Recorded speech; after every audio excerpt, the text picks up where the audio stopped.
مجھے دوسرے سبجیکٹ پہ جانے سے پہلے ایک کوئی کویسچن کا جواب بتائیں. میاں صاحب کیا کر رہے ہیں آج کل؟ ابھی 28 مئی کو دھوم دھڑکے سے آپ کا الیکشن ہوا، وہ پارٹی صدر بن گئے. اس دن اتنے سالوں کے بعد اچانک آپ لوگوں نے چھٹی بھی دے دی، نیشنل ہالیڈے کر دی. اچانک یاد آ گیا سب کو کہ 28 مئی کو یہ کام ہوا تھا. کافی سالوں سے آپ ہی کی گورنمنٹس رہیں، اس میں چھٹیاں نہیں ہو رہی تھیں. لوگ کہتے ہیں کہ عمران خان کا کیس چلنا تھا اس لیے اس دن چھٹی کر دی. ہم دیکھ رہے تھے پھر اناؤنس ہوا تھا کہ میاں صاحب ریلیز کریں گے، یہ کریں گے اور پبلک کیمپینز کریں گے. بالکل خاموشی ہے. کیا میاں صاحب بالکل گوشہ نشین ہو گئے ہیں؟ کیا ارریلیونٹ ہو گئے ہیں پولیٹکس میں؟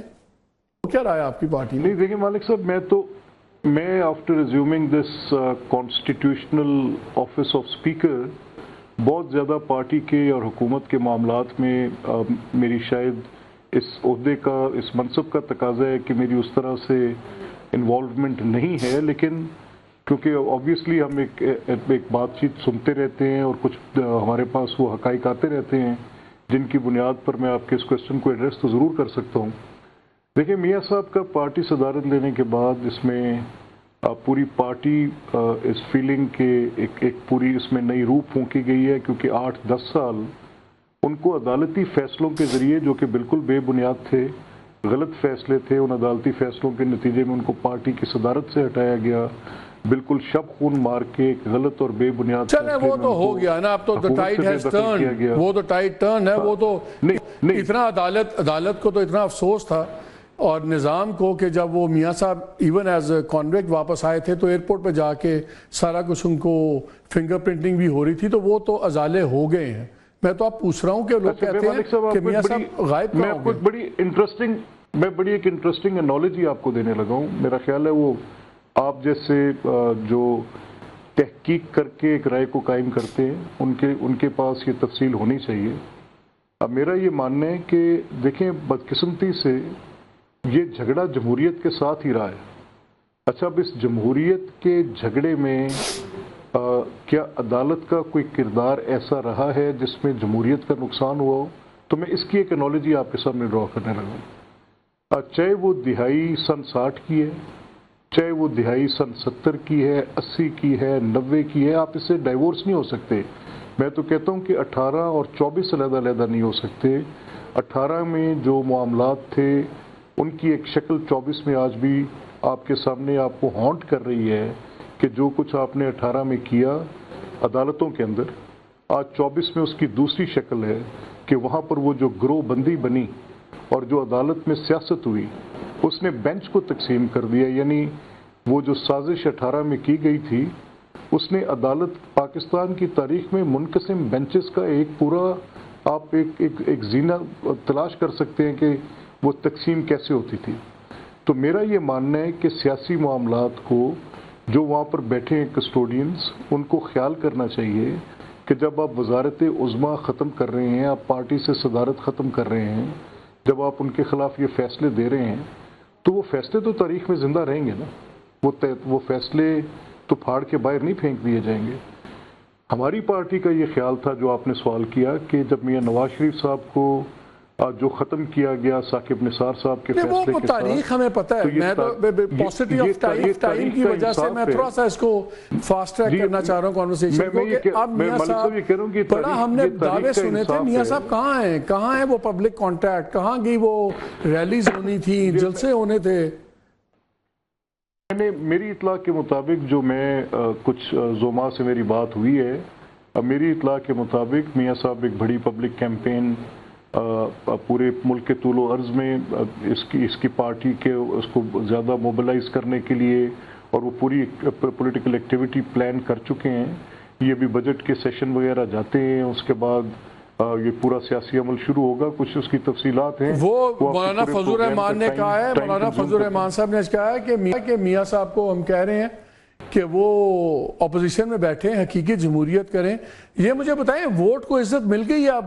شاید اس لیے میاں صاحب ذرا پیسیفائی ہو گئے ہیں کیونکہ آپ کی گورنمنٹ پنجاب میں بھی ہے، سینٹر میں بھی ہے، تو ووٹ کو اب عزت مل گئی ہے، اس لیے یہ سکون ہے آپ کی پارٹی پالیٹکس میں. دیکھیے مالک صاحب، ووٹ کو عزت تو آئین پاکستان کہتا ہے، وہ تو آپ کو ہر صورت میں دینی ہے، وہ تو دیکھیں نہیں، میرا سوال یہ نہیں ہے، میرا سوال یہ ہے ملک صاحب، میرا سوال یہ ہے کہ آپ کے خیال میں عزت مل گئی ہے؟ نہیں دیکھیں نا، میں تو آئین پاکستان کا پابند ہوں، اور جب میاں صاحب یہ بات کہہ رہے تھے تو یہ تو میری بڑی دل کے قریب بات تھی، اور اس بات کے لیے ہم نے پوری اس کی ساری زندگی ایڈوکیسی کی اور کرتے رہے. ہم سارے کر رہے ہیں. میں تو اس لیے پوچھتا ہوں، اگر آپ کی پارٹی نے بات چھوڑ دی اب، تو اس کا مطلب ہے کہ ہم یہ ایزیوم کریں نا کہ آپ کے نزدیک ووٹ کو عزت مل گئی ہے. ہم یہ ایزیوم کریں نا اب. نہیں دیکھیں نا، دیکھیں میرا یہ ماننا ہے کہ ایک طور پہ طے شدہ مسلمہ بات ہے جو آئین پاکستان نے طے کر دی for all the times to come. تو پھر جلسوں میں کیوں کہتے تھے ووٹ کو عزت دو؟ پھر مانتے کیوں تھے؟ اگر تو مسلمہ اصول ہے تو بار بار یہ کہتے کیوں تھے آپ؟ نہیں، دیکھیں نا، آپ نے آئین میں فنڈامنٹل رائٹس کا چیپٹر ہے جو بار بار باور پڑتا ہے، آئین میں کیا حقوق ہیں، کیا فرائض ہیں جو بار بار بتانے پڑتے ہیں. تو اچھی بات ہے جو آئین کے اندر چیزیں ہیں وہ پولیٹیکل پارٹیز کو اپنے مینیفیسٹو میں اپنی سلوگن. سو آپ ابھی اس بات پہ you don't want to give a final answer کہ عزت مل گئی ہے کہ نہیں مل گئی؟ نہیں کہہ رہا ہوں، دیکھیں نا، میں تو کہہ رہا ہوں کہ مسلم لیگ کا بنیادی طور پہ آئین پاکستان کے ساتھ جو معاہدہ ہے وہ معاہدہ بڑا مضبوط اور قائم ہے، اور اس کے اندر موجود چیزوں کی ایڈوکیسی ان کو کرتے رہنی چاہیے. جیسے ووٹ کو عزت دو، آئین پر پابندی کرو، بنیادی حقوق کا خیال کرو، پرنسپلز آف پالیسی کیسے ہیں، جو کمپوزیشن کی باتیں ہیں ان کے ساتھ بھی تو اس کو ایڈہر کرنا چاہیے کانسٹیٹیوشن کو. چلیں، ویسے جن سے ووٹ کی عزت مانگ رہے تھے ان کو ایکسٹینشن بھی دے دی، but that is a different thing. ابھی آپ سے میں نے ایک اور سوال بھی کرنا ہے. آپ نے بڑی انٹرسٹنگ بات کی کہ میں اب ایسے عہدے پہ بیٹھا ہوا ہوں کہ آبویسلی میں اب وہ پارٹیزن نہیں ہو سکتا، لیکن اسی عہدے کو رکھتے ہوئے آپ نے ایز ایکٹنگ گورنر ایک اتنا ڈریکونین لاء پہ سائن کیے جو پنجاب ڈیفیمیشن بل تھا، اس پہ میں بعد میں آؤں گا. تو آپ نے پولیٹیکل فیصلے کیے. آپ یہ نہیں کہہ سکتے کہ معنی عہدے کی وجہ سے میں بالکل بائی پارٹیزن ہو گیا ہوں. آپ کا وہ بڑا پارٹیزن ایکشن تھا جس کو پیپلز پارٹی نے بھی سپورٹ نہیں کیا، ان کے گورنر نے سائن نہیں کیا، اور آپ جو کچھ دنوں کے لیے گورنر بنے تھے آپ نے کھٹاک کر کے وہ ڈیفیمیشن بل سائن کر دیا. تو اس وقت یہ آپ کو نہیں خیال تھا کہ یہ ٹرانزٹری رول ہے، میں تو کچھ دنوں کے لیے ہوں، اسپیکر تو چلیں آپ پرماننٹ ہیں، انشاءاللہ 5 سال رہیں گے، لیکن وہ تو آپ کے لیے چند دنوں کا تھا. اس پہ ایک کنٹروورشل بل کو اتنی جلدی سائن کرنے کی کیا ضرورت تھی اگر آپ اتنے بائی پارٹیزن ہیں تو؟ مالک صاحب تھینک یو ویری مچ. میں اگین ٹو ونڈیکیٹ، کیونکہ میں بہت سی جگہ پہ یہ بات کر نہیں پایا، تو بڑا اچھا کیا آپ نے اس پہ اس طرف آپ نے یہ سوال کیا. دیکھیں، بنیادی سوال یہ ہے کہ میں نے as an impartial referee I counted that vote جو میجورٹی نے پاس کیا اور جو ول اسمبلی نے ڈیمانسٹریٹ کی، تو اسکیم آف کانسٹیٹیوشن گورنر صاحب کو وہاں پر اس لیے نہیں بٹھاتی کہ وہ ول آف پیپل کو بلاک کریں. اور that was again on the last day. اگر میرے پاس وقت ہوتا اور میں وہ آخری دن نہ جا رہا ہوتا اور گورنر صاحب کے واپس آنے تک اس بل کے واپس جانے کا اندیشہ نہ ہوتا تو I wouldn't have signed it. I would have left it for the governor صاحب to come and sign it. چلیں، اس پہ میں ذرا بعد میں آپ سے پوچھوں گا، بیکاز میں اس پہ آپ کے میرٹس پہ آپ سے بات کرنا چاہتا ہوں، بیکاز آپ کو ہم آج تک ایک بڑا پروگریسو لبرل ویسٹرن ایجوکیٹڈ اور بڑے فنڈامنٹل رائٹس کے دائی قسم کے پولیٹیشین کے طور پہ گنتے ہیں یا تھے. After this signing of this bill تھوڑے سے سوالیہ نشان اٹھ گئے ہیں آپ پہ.